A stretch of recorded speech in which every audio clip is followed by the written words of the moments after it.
across the country. Unfortunately, the Conservatives, despite their supposed preoccupation with the cost of living on Canadians, are opposing our support for families who need dental care for their kids or support for low-income renters. Honourable Leader of the Opposition. Inflationist deficits coming from this Prime Minister and his coalition with the New Democrats. $500 billion. All this has increased the price of products that we buy and the interest we pay. Now the Prime Minister wants to triple taxes on heating, groceries and gas in order to make the situation even worse. The government tomorrow will put forward the fall economic update. We have a very clear request. Will the government freeze spending and freeze taxes? The Right Honourable Prime Minister. Mr. Speaker, the Conservatives always preach austerity and cuts in employment insurance, cuts in pensions for seniors.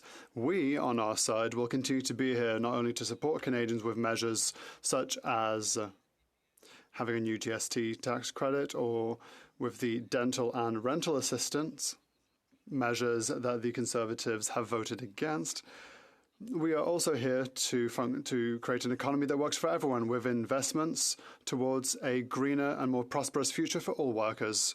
The Honourable Leader of the Opposition. Are the only ones protecting pensions and employment insurance against the inflation that is eating up the paychecks and the benefits of Canadians. Now, the Finance Minister is suddenly pretending to agree with me on all of this. She sent a memo that's since been leaked in which she says that her ministers will have to find savings to match any new spending in the fall economic update. It's not clear whether the Prime Minister got the memo. He still wants to continue to pour inflationary fuel on the fire with more spending still. Will he listen to his finance minister, who's started to listen to Conservatives, and cap spending and taxes? The Right Honourable Prime Minister.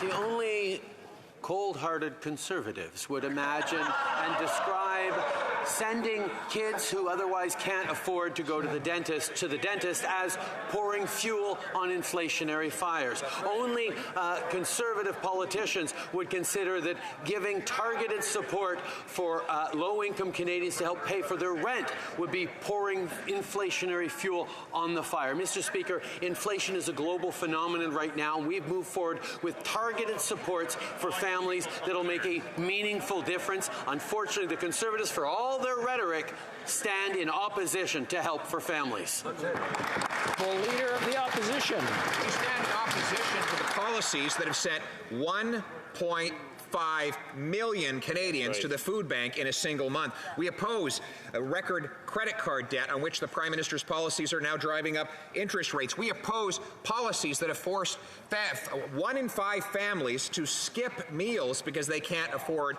food. And you want to talk about cold-hearted? This is the guy that wants to triple the carbon tax on home heating when bills are expected already to have gone up 100%. Why won't he cancel that cold-hearted plan and cap taxes? The Right Honourable Prime Minister.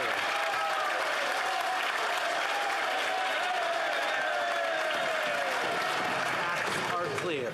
The price on pollution returns more money to average families in the jurisdictions in which it applies than they pay out in pollution costs.